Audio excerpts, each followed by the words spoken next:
This is Taylor.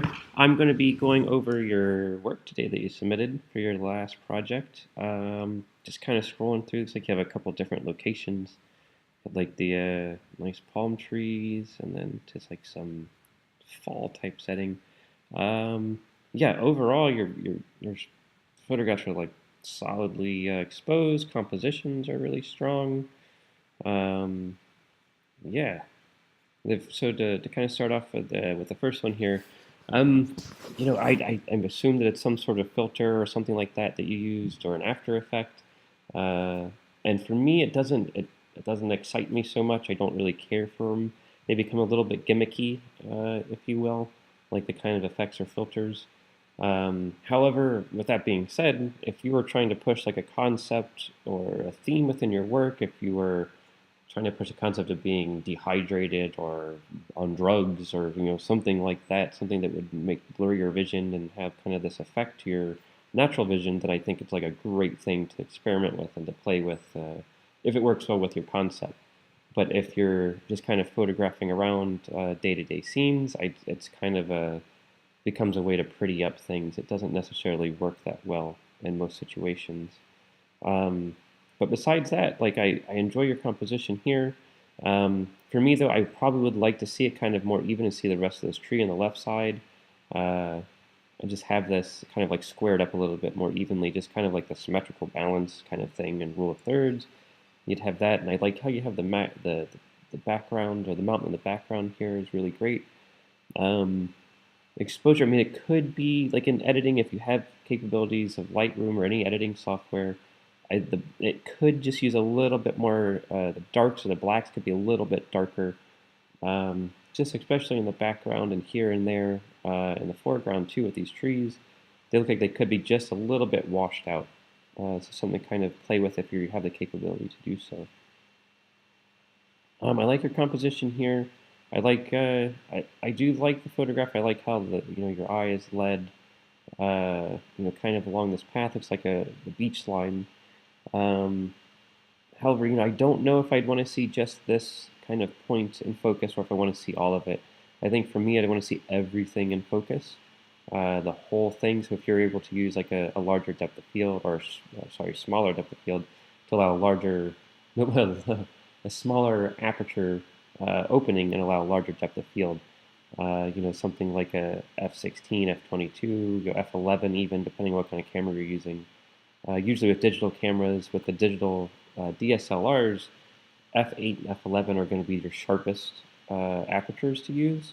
If you're shooting a manual, I would encourage you to do so. It just gives you a lot more control over the camera. And then you'd be able to get everything in focus if that's what you wanted. Yeah, this is okay too. It's an okay composition. I kind of like the other ones a little bit more. It's like there's a tree. I do like this in the foreground, kind of breaks stuff a bit. In the background, the mountains in the background is nice too. Um, but I think you have other ones that are a little bit stronger compositionally. Yeah, and actually, I really like this a lot. I really like how this is just the focus here. It's very crisp, very clear. The composition is good and the exposure is dead on. It doesn't need anything else. It needs any editing. It looks really solid. Yeah, so far it's one of your strongest photographs. And this is too. It looks like these are a little bit. I don't know if you're using a different camera or you just have a little better control over your tool now. Um, but yeah, I like this one a lot. And this again again similar to the first one or the other one just before. Is exposed well. It's nice. It's sharp. This area looks really nice. It looks like though I don't know if I like the composition as much, or maybe something closer to kind of break down a singular uh, branch within the frame or something. Maybe just to play around with it a bit more. It looks like I don't know if this is a detail of that or not, but if so, that's I like what you did.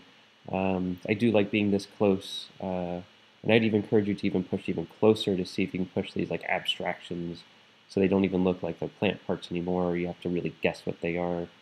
Like if you were just to photograph just these two pieces right here, and had like this negative space in between, it'd start to translate into something different beyond just a plant or a decaying plant. Um, just ideas to kind of play with. And this is really nice too. Yeah, the lighting is great. It's really beautifully lit. I like how the background fades away, out of focus. Yeah, it's sharp. It's another really solid photograph. Yeah, it's really great. And both of these are nice. I like them both back to back. Just like it's almost like a fall spring kind of thing, season of change. It's okay though too. The composition is okay. It's not quite as strong as the others. Um, I do like that you're pulling away though. Like throughout the whole series of photographs, you have some that are tighter, some a little bit further away. Um, yeah. This one though, it doesn't quite do as much as this one for me. This one, it's something about the composition maybe, and just how these all kind of evenly fill the frame. And this does the same thing, but it's not quite as nice. And exposure wise and editing wise, it's a little bit flat, meaning that the black should be maybe a little bit darker. It's a little bit washed out, basically. Yeah, again, if you have Lightroom or another photo editing software to put it through there. But yeah, overall, I think you're doing really good. I would just push you conceptually. I kind of stay away from these kind of things if you can, um, but push you conceptually and into different ideas, into thinking deeper about photographs in your next project. And if you're going to photograph plants again or something like that, what other ways can you photograph plants, the life of a plant, or I don't know if it's a whole life cycle of a plant from seed to start to we eat it. Maybe there's something else you can do involving it, and just instead of just a series of different plants and plant parts, just think in a deeper, different way to kind of expand what you're already doing. And yeah, again, good job, and I look forward to see what you do next time around. If you have any questions, feel free to email me.